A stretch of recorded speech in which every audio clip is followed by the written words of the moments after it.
between borders, or perhaps an Earth without borders. The cultural geographer Dennis Cosgrove, he treats the modern airport as a poetic metaphor, as something that exemplifies our modern world's unboundedness, flexibility, or mobility. He wrote that if the erasure of conventional boundaries is the most salient spatial feature of the late 20th century, then the airport may be taken as its most perfect expression. For him, the constant flow of travelers symbolizes a modern interchange that cuts through both geography and the constraints of time. However, his observations are merely aesthetic and fail to address the reality of conflict. In today's world, it's pure fantasy to say that airports blur national identities and social hierarchies. The airport is the very site of hyper-surveillance and security checkpoints. In today's pandemic, that feels more true than ever before. Not every traveling body is mobile in the same way because of political and legal boundaries. On a more tactile level, the formation of these geopolitical borders has never been more pronounced and immediate, and the agenda has been pushed to extremes during the wave of global illness that has left people stratified, enclosed in borders, denied visas, or kept out from one country to another. This pandemic has been used as a justification for countries to advance anti-migrant policies. For example, border closures and temporary halts on administering asylum claims have made it impossible for refugees fleeing conflict areas to evacuate and seek asylum. Further, new asylum claims cannot be registered in countries like Italy, where immigration offices have been reassigned for emergency COVID-related duties, and governments are taking advantage of the crisis to push through legally dubious hardline migration policies that are not justified by public health concerns. Harold Balder said that the imagination of open borders is a faint, amorphous image arising on a distant horizon where the concrete terms of what an open borders would look like is not yet discernible. However, open border politics are already practiced by migrants and activists on a daily basis, and are not utopian, but part of an ongoing struggle for change.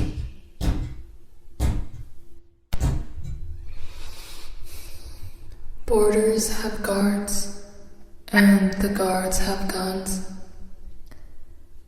The modern practice of border fluidity by migrants is heavily policed. Some bodies are regarded as a carrier of disease, while other trusted bodies, complete with legal citizenship or a valid passport, pass. What constitutes a quote-unquote trusted body versus a distrusted body in tightening national borders? It's a matter of chance. And can one ask, what justifies one's claim to citizenship and membership of a nation-state? Political theorist Joseph Cairns argues that to be born a citizen of a rich state is like being born into the nobility of the Middle Ages, feudal privilege. Just as you do not get to decide on your citizenship, it entrenches these privileges by limiting mobility through borders. And like feudal practices, These contemporary arrangements are hard to justify. Feudalism restricts freedom, a constraint crucial to the maintenance of that system.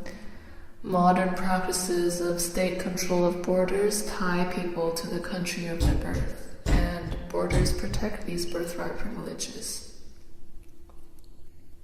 Joseph Caron says, if feudal protection of birthrights is wrong, what justifies the modern system? Ahmed Ozguk wrote on The Disorder of Things, an essay on pandemic borders. I quote, "Borders are not lines on the map.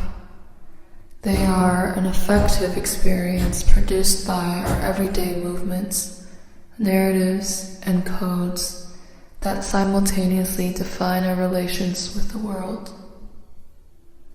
We tend to think of borders as legal administrative lines separating sovereign units. They are indeed lines, but not simply legal and administrative ones. And they are certainly not straight lines, but floating ones that could act as boundaries between life and death. For some, borders are everywhere. For others, they are imperceptible."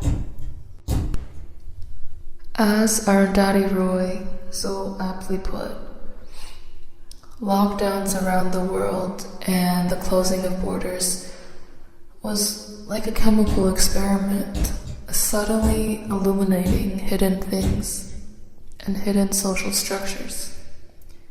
As the wealthy enclosed themselves in gated colonies, megacities began extruding their working class, their migrant workers, like disposable bodies or health threats, or unwanted accrual, and many found themselves neither inside nor outside borders.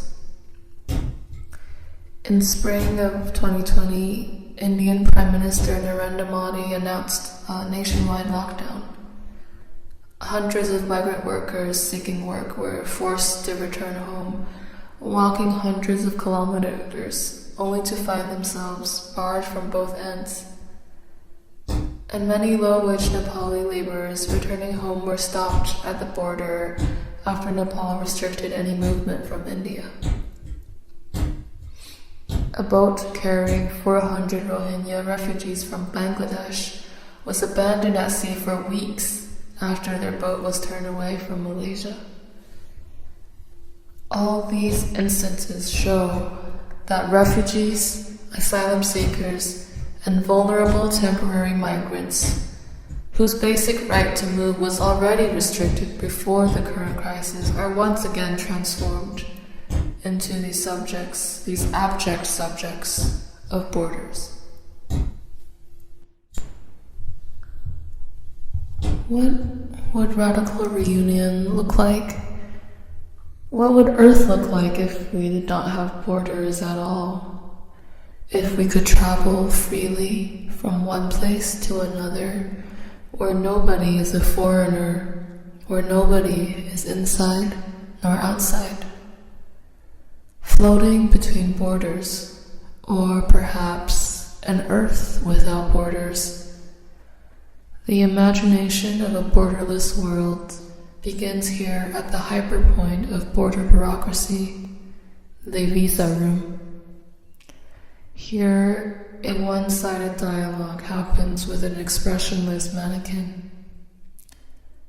Who are you? Where have you been? Have you visited a farm in the past 10 days? Have you visited China in the past 14 days? Are you worthy enough as a person to come to this country? Are you carrying more than $10,000 in cash? And most importantly, are you carrying